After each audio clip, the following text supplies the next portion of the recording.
On vous souhaite la bienvenue à ériclatour.com. Dans quelques instants, on fait le bilan de l'été 2019, de cette saison touristique ici même, dans le Haut-Richelieu, avec une hausse d'achalandage quand même intéressante pour certains pôles et certaines activités. Mais d'abord, parlons un peu du côté littéraire, une romancière, une auteure qui vient de Chambly, Louise Chevrier, qui nous présente son nouveau roman.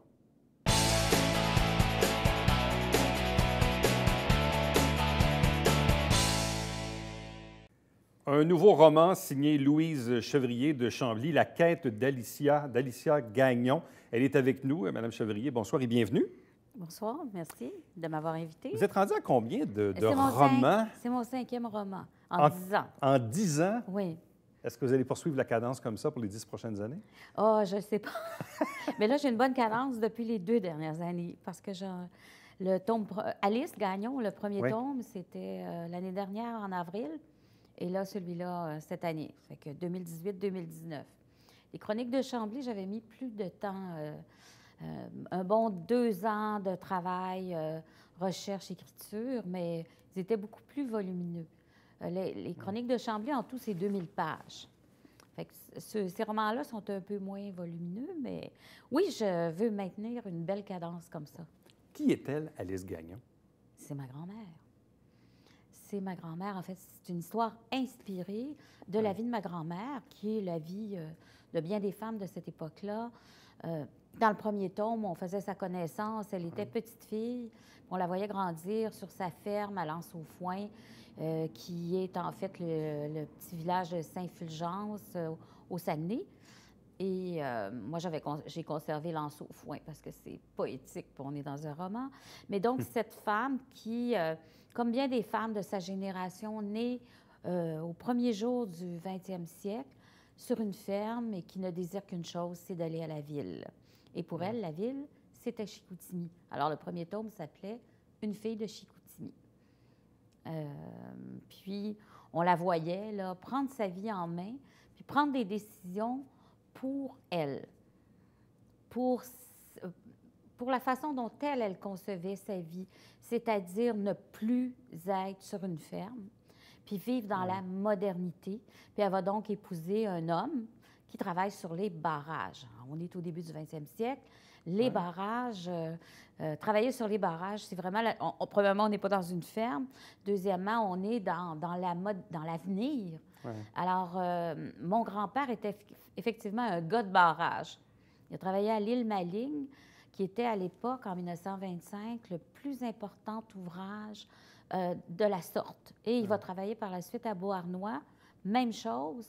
Quand on fait la recherche, on a ça encore, que ce sont, à leurs époques, dans les années 30, les plus grands ouvrages du genre au monde.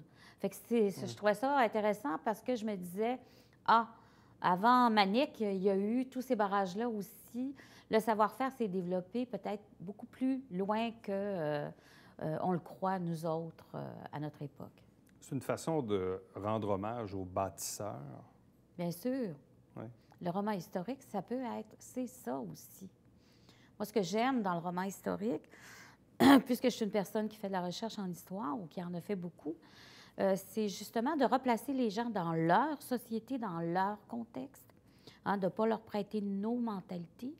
Puis, et ça nous permet de les connaître. Je trouve ça important de connaître ceux qui nous ont précédés. On est issus d'eux. Alors, c'est important pour moi. Bon.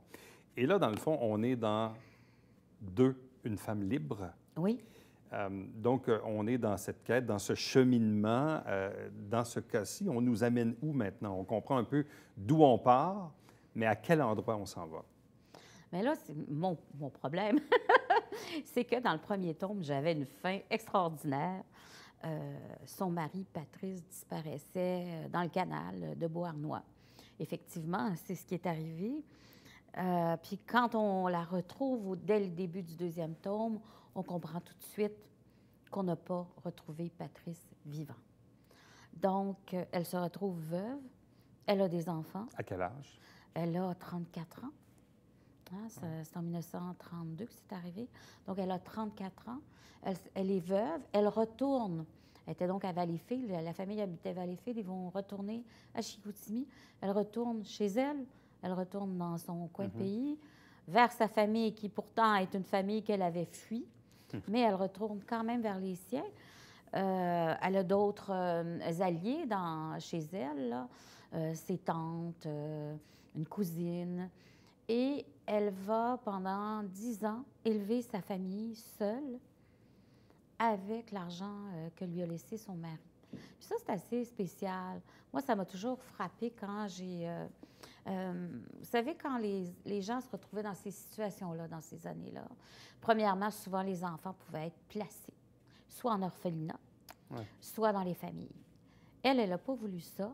Elle a gardé ses enfants avec elle, puis elle a réussi à les faire éduquer. Puis pour elle, éduquer, ça voulait dire le couvent, le séminaire, couvent pour les filles, séminaire pour les garçons, enfin, une bonne éducation, comme on pouvait en rêver à cette époque-là. Comment a-t-elle réussi? Parce que dans le contexte de la dépression des années 30, on était à l'aube aussi d'une Deuxième Guerre mondiale. Elle est veuve. Bon, on comprend que son mari lui a laissé un peu de sous, mais on est quand même dans les années 30. Donc, comment a-t-elle réussi à tenir le fort pendant ces 10 années? Bien, c'est un peu un mystère. J'ai fait beaucoup d'entrevues avec la famille.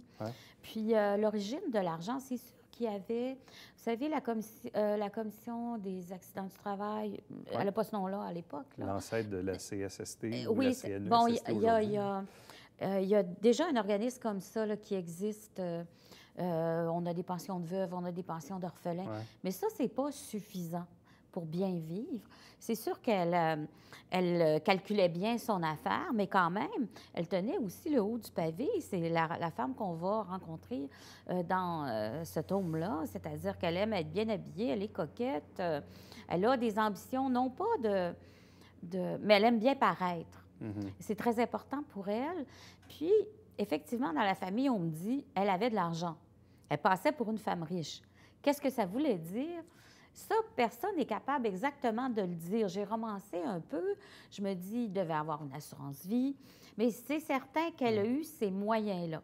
Jusqu'au jour où le pécule commence à descendre. Alors, que doit-elle faire pour demeurer une femme qui est maîtresse de son destin? C'est un peu le sujet du livre. Et finalement, est-ce qu'elle s'est retrouvée du travail? Est-ce qu'elle a refait sa vie? Je préfère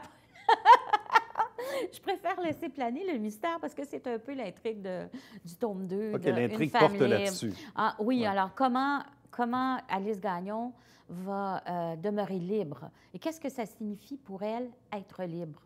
Être libre pour une femme en 1935 ou en 1940, ça n'a peut-être pas la même signification qu'aujourd'hui. Alors, c'est un peu ça comme je vous disais au début, j'aime bien replacer les personnages dans leur époque parce qu'ils n'ont pas... vous savez, mes héroïnes sont féminines, mais ce n'est pas des féministes avec un flambeau. Mais elle est un peu, comment je dirais, l'exemple de ces femmes de cette époque qui ont fait avancer les choses, qui ont un peu, peut-être pas démoli les conventions, mais à tout le moins les ont repoussées. Est-ce qu'elle fait partie un peu de ces femmes qui ont... Moi, je ne la dépeindrais pas comme ça. Non? Moi, je pense que c'était surtout une femme déterminée et qui savait ce qu'elle voulait et qui prenait les moyens pour elle et sa famille. C'est ça, c'est pas une femme qui porte un flambeau. C'était pas une militante. C'est pas Idola Saint-Jean, c'est pas Madame Godet-Smith, c'est pas ça, là. C'est une femme dans son intérieur qui se débat pour y arriver. Ses objectifs à elle, puis c'est un thème qui a été installé dans le premier tome. L'éducation, pour elle, c'est important. L'éducation, ça va être pour ses enfants à partir de ce moment-là. Et d'où vient cette fascination pour votre grand-mère? Quand j'ai terminé le 3e tome des Chroniques de Chambly, à la maison d'édition, les jeunes femmes avec qui je travaille avec une équipe de femmes formidables.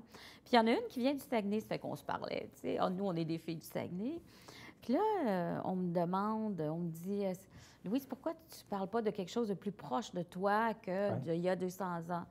Puis moi, je n'avais pas envisagé ça. Mais j'avais commencé je faisais des recherches généalogiques sur la famille de ma mère, notamment. Ma famille saguenayenne.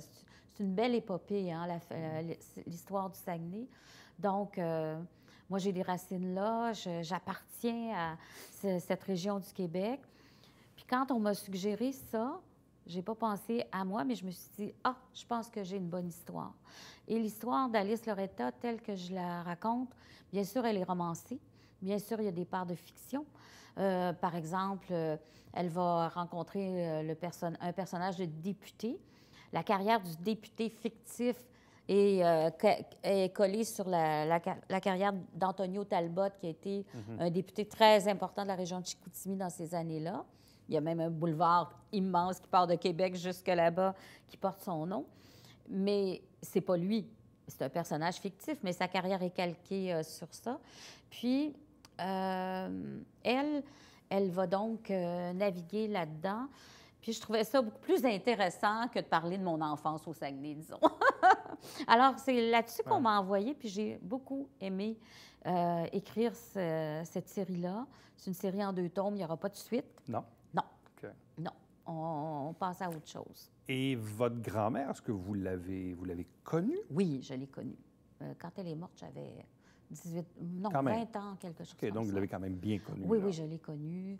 Puis... Est-ce qu'elle était bavarde de cette époque-là ou pas beaucoup? Est-ce qu'elle était assez réservée? Pas beaucoup, pas beaucoup. D'ailleurs, son enfance à Saint-Fulgence, moi, elle ne m'en a jamais parlé. Elle en a parlé à d'autres, mais elle en parlait très peu. Elle n'aimait pas cette partie de sa vie à la ferme.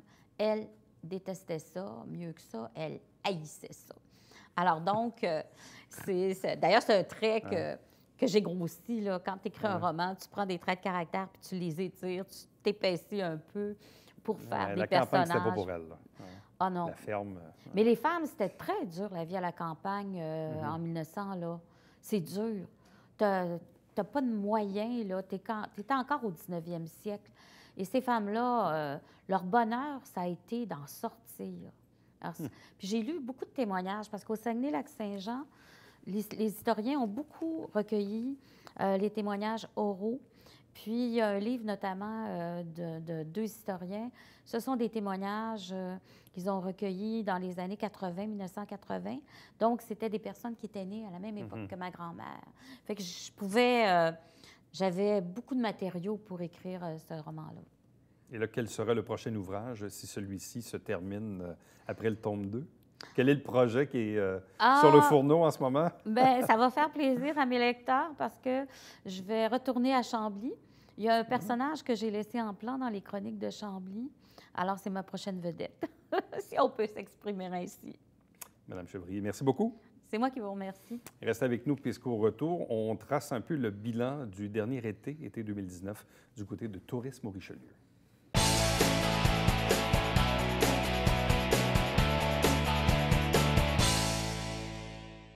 Mesdames et messieurs, bonjour et bienvenue à la Justice entre nous. Mon nom est Serge.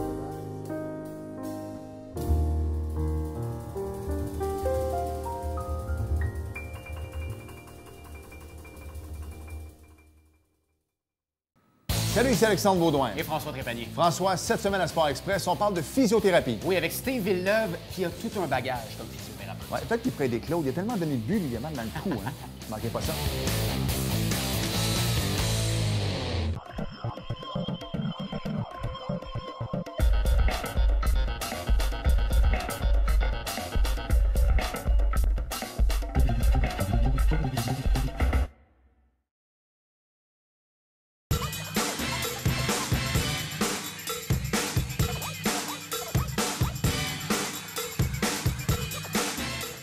Dimanche, 9h30, Télé Bingo, on vous attend.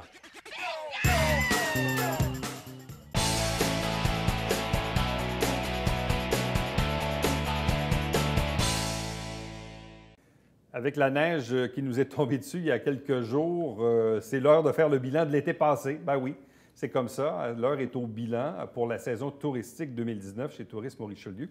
2 invités pour en parler. D'abord, la directrice générale Isabelle Charlebois. Bonsoir. Bonsoir. Accompagnée d'Annie Rochelot, qui est coordonnatrice à l'expérience client. Bonsoir et bienvenue. Bonsoir, merci.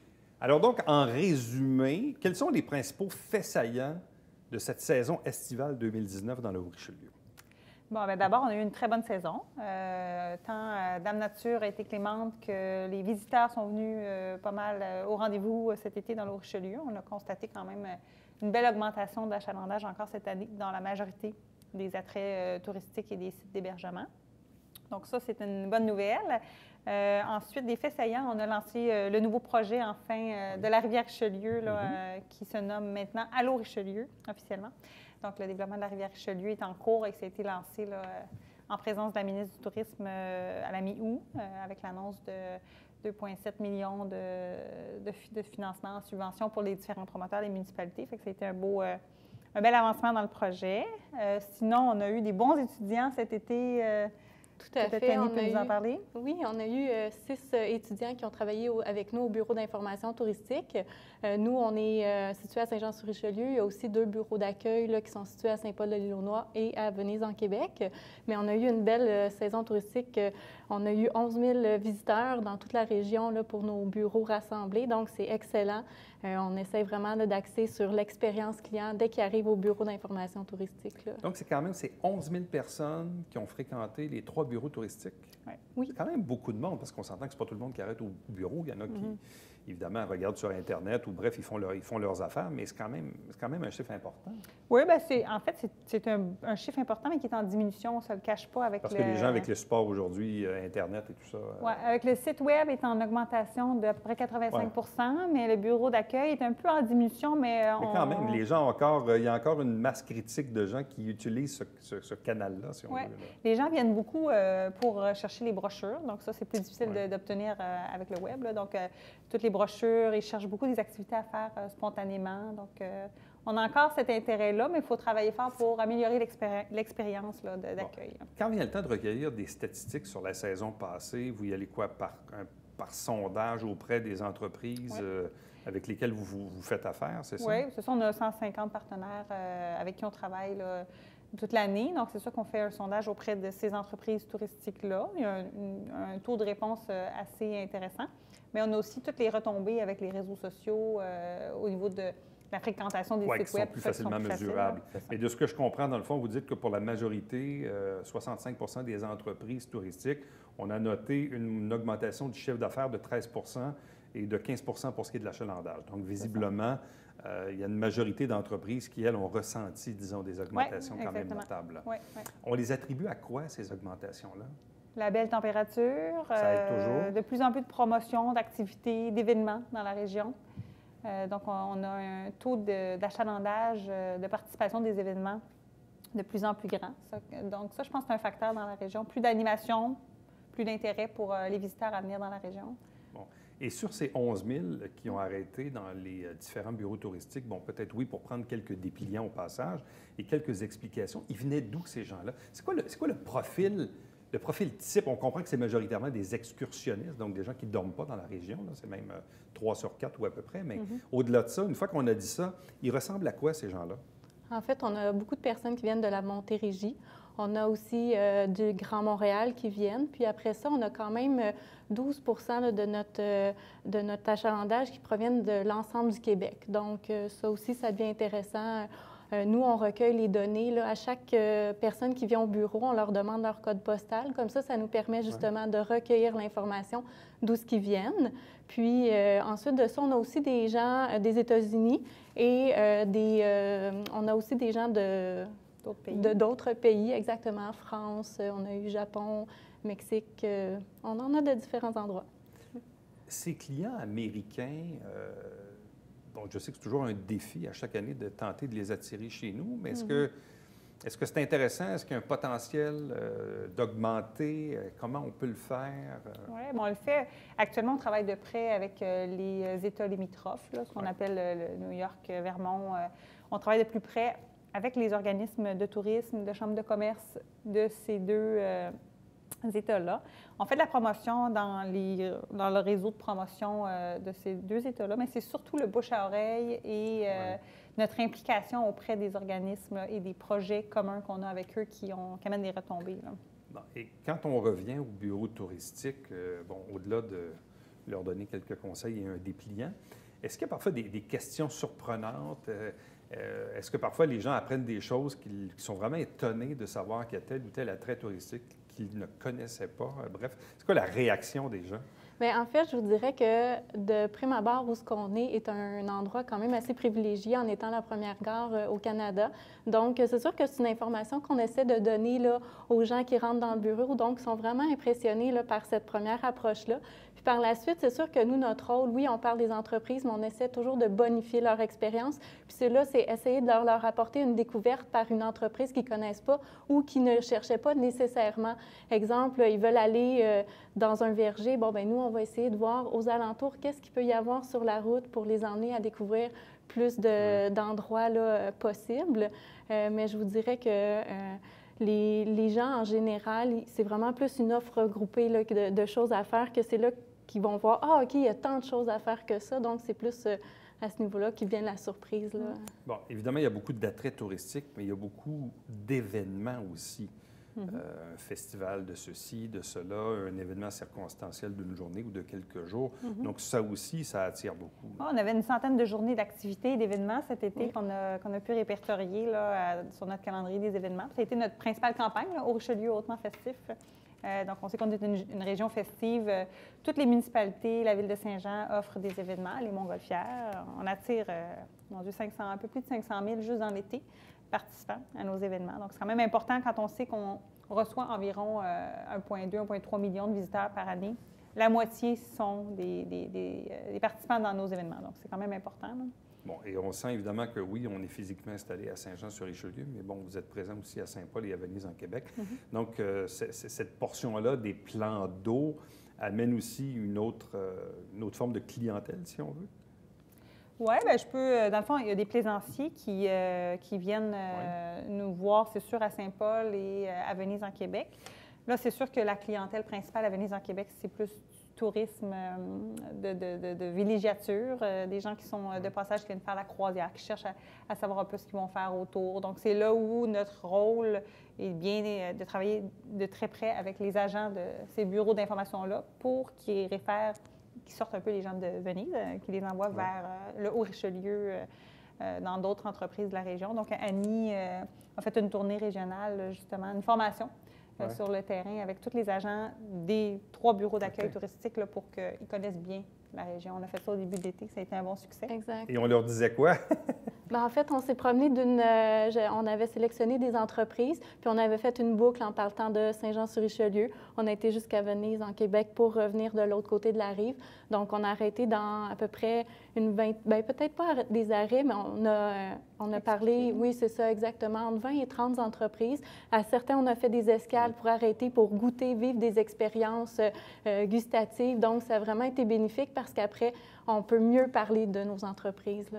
On faisait référence à Venise en Québec, il faut quand même le noter parce qu'il y a eu un changement dans ce pôle touristique-là depuis quelques années de façon incroyable. Bon, il est arrivé des croisières, marinas, restaurants, hôtels, spas aujourd'hui. Bref, c'est un tournant quand même assez majeur. Est-ce qu'on voit une croissance année après année sur la croissance, disons, de ce pôle touristique-là qui est celui de Venise? Il y a une nouvelle entreprise à chaque année à Venise en Québec depuis 2011. Donc, oui. Cette année, c'est sûr qu'on a vu la cache du lac Champlain s'installer, le golf qui a énormément augmenté son achalandage, le spa également, la croisière a connu presque 20 d'augmentation. Donc, par la nouvelle entreprise, même si les gens étaient déjà venus faire la croisière, on dit on va y retourner, il y a un nouveau commerce. Donc, il y a un spa, on va se faire une journée croisière-spa. Donc, l'offre continue d'évoluer. Oui, bien même pour ce que j'appelle, moi, des locaux, là, des gens qui connaissent bien Venise en Québec, les gens de Saint-Jean, même quand on y va, ben oui, il y a toujours une petite nouveauté à chaque fois, mais c'est toujours dans l'idée de dire, ouais, on va revenir. Donc, quand les gens quittent un endroit puis ont le goût d'y retourner, c'est donc que l'attrait s'installe. Oui, on n'a pas assez d'une journée ou d'une fin de semaine pour découvrir le Haut-Richelieu. Il y a tellement d'attrait. Juste à Venise, en Québec, les gens dorment une nuit, 2 nuits, puis ils ont le temps de faire 2, 3 activités. On essaie de les sortir, aller à la fromagerie Fritz, pas loin, tout ça, mais il n'y a pas assez d'une fin de semaine là, pour découvrir la région. On ne sait jamais à quel point il y a autant d'activités dans notre région. Ouais. Bon, tantôt, on faisait référence au site Web. On parle de quoi? De près de 50 000 visiteurs uniques, c'est ça? Bien, en 2-3 mois, là, juste cet été, là, on a connu quasiment 85 d'augmentation par rapport à l'année passée. Donc, on voit qu'il y a vraiment une petite diminution des bureaux d'accueil, mais une grande augmentation de la consultation du Web. Là. Les gens cliquent où? Oui, ben, je peux répondre. Oui. Dans le fond, majoritairement sur la recherche d'événements. Donc, quoi faire, quels sont les événements. Ensuite, où dormir, où manger. C'est par catégorie, là, le site Internet, mais la principale catégorie, c'est dans l'événementiel. L'événementiel. Ouais. Et qu'est-ce qu'on avait comme campagne promotionnelle en place pour cet été, pour faire connaître un peu les activités puis les attraits? Oui, bien, l'année passée, on avait décidé de changer notre guide touristique. On avait avant 2 outils promotionnels principaux, la carte et le guide. Cette année, on a fait seulement une carte en 75 000 copies, qui est distribuée partout au Québec. On a aussi la carte du lac Champlain qui a été distribuée aux États-Unis. Ensuite de ça, on a toute la campagne, autant locale, on fait tout le temps une campagne locale, mais régionale et avec nos voisins américains. Donc, un peu de tout. Hein. On a une campagne de web marketing, on a un peu de radio, un peu de journaux, de l'affichage urbain. Il faut cibler vraiment le plus largement possible. On fait beaucoup de représentations aussi dans des salons de plein air, de cyclotourisme, pour parler directement aux gens. Et puis, tantôt, en introduction, on faisait référence à cette annonce importante avec le gouvernement du Québec pour le projet de mise en valeur de la rivière Richelieu, avec ces projets-là moi, j'appelle ça un peu des bateaux-taxis électriques, on peut appeler ça comme ça, pour donner un peu une image. Où en sommes-nous en prévision de l'été prochain et des étés suivants? À quelle étape on en est rendu? Oui.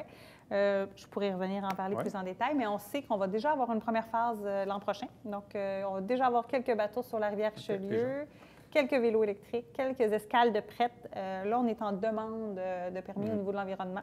Donc, je pourrais vous confirmer peut-être un peu plus tard, au début de l'année prochaine, cet hiver, là, les permis qui auront été reçus puis qui permettront de développer là, chaque escale. Mais on a une première phase l'année prochaine déjà où est-ce que les citoyens, les visiteurs vont pouvoir commencer à visiter, à vivre la rivière autrement. Puis, on va évoluer pour 2-3 ans, d'après moi, là, dans le développement des autres escales. Là. À vous deux, merci beaucoup. Ça fait plaisir. Merci à toi. Restez avec nous. Au retour, on vous présente le Babillard quotidien.